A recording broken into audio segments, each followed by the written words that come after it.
Hello students, I am Om Prakash Kumar. Welcome to you in biology class.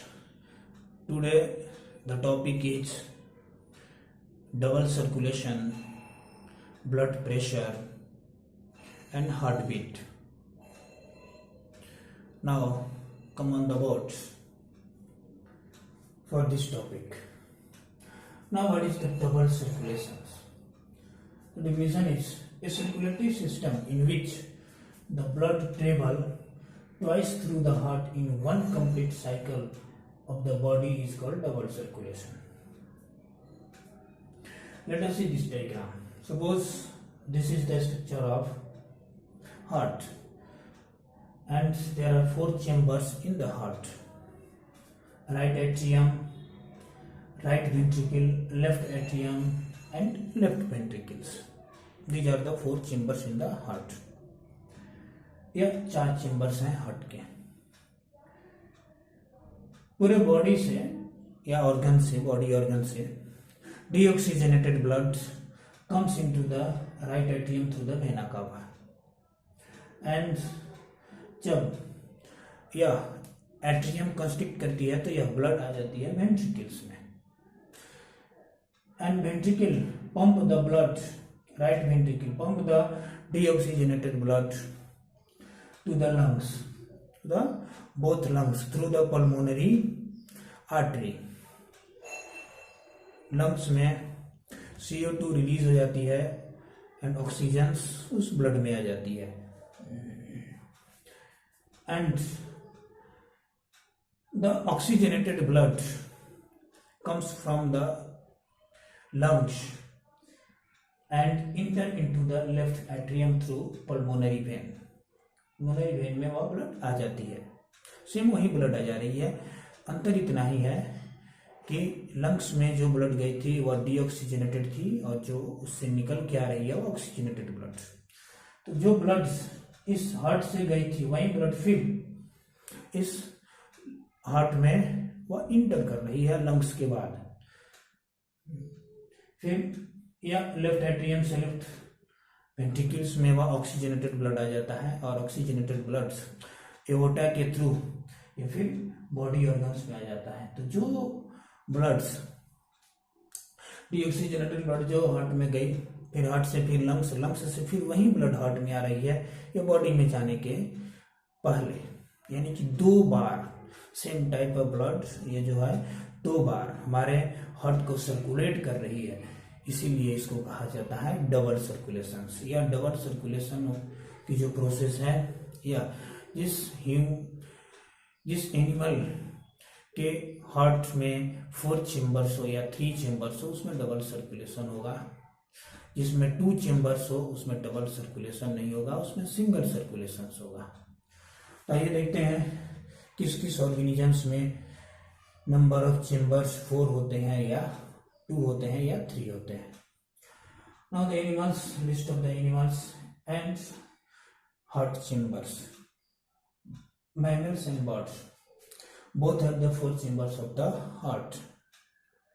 Amphibian and reptiles both have 3 chambers in their heart except one reptiles, that is crocodiles. Crocodiles have 4 chambers of the heart. So mammals, birds, amphibian, reptiles and crocodiles इन सब में double circulation होगा. But the fish have only 2 chamber of the heart. So fish में single circulation होगा, double circulation उसमें नहीं होगी. Now the next topic is the heartbeat. One complete contraction and relaxation of heart is called heartbeat. यह जो ventricle होती है, यह वेंट्रिकल जब एक बार कंस्ट्रिक्ट करती है और रिलैक्स करती है तो ये जब कंस्ट्रिक्ट करती है तो यहाँ की भाग दोनों बंद हो जाती है. जब ये रिलैक्स होती है तो यह पल्मोनरी और एओर्टा वाली भाग दोनों एक बार बंद होती है. तो उस समय साउंड सुनाई देता है, लव एंड डब. तो one complete contraction relaxation of the ventricle of our heart is called heartbeat, one heartbeat.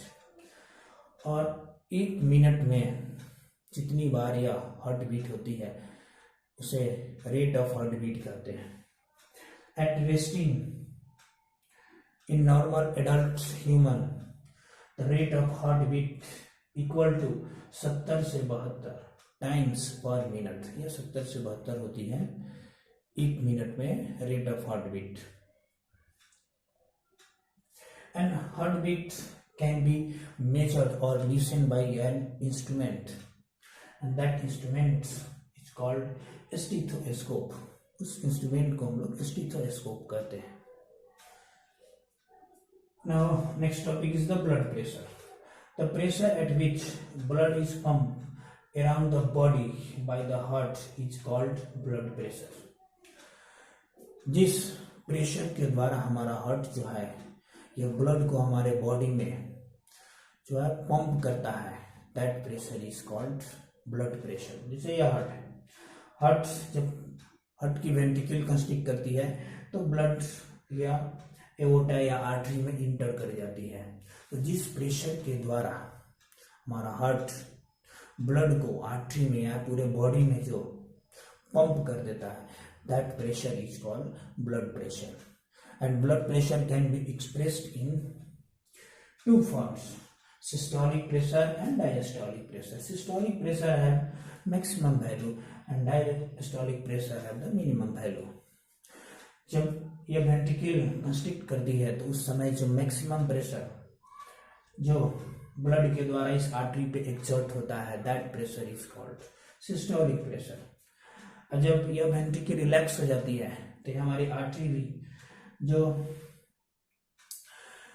Expand की हुई है वह धीरे धीरे कंस्ट्रिक्ट होती है, नॉर्मल कंडीशंस में आती है। तो उस समय इस आर्टरी पर ब्लड के द्वारा बहुत कम प्रेशर, मिनिमम प्रेशर एक्सर्ट किया जाता है and that pressure is called diastolic pressure. Systolic pressure due to constriction of the ventricles and diastolic pressure due to relaxation of the ventricle of our heart। Now systolic pressure and diastolic pressure can be measured by an instrument, and that means blood pressure can be measured by an instrument and that instrument is called the sphygmomanometer। Sphygmomanometer। In sphygmomanometer the systolic pressure and diastolic pressure, the value of systolic and diastolic pressure equal to 120 millimeter of mercury and 80 millimeter of mercury। That means systolic pressure is 120 millimeter of Hg and diastolic pressure 80 millimeter of Hg। Now if the blood pressure, that means systolic pressure and diastolic pressure more than that value, then the BP is high, that means blood pressure is high and high blood pressure is called the hypertension। High blood pressure यह जब किसी capillaries में हमारे body के किसी भी parts capillaries में parts के कैपिलरीज में जब कहीं भी कंस्ट्रिक्शन हो जाती है तो उस केस में ब्लड प्रेशर हाई हो जाती है, तो उसको हाई ब्लड प्रेशर या हाइपरटेंशन कहते हैं। So this is all about the double circulation, rate of heartbeat and blood pressure। Okay, thank you for watching this video।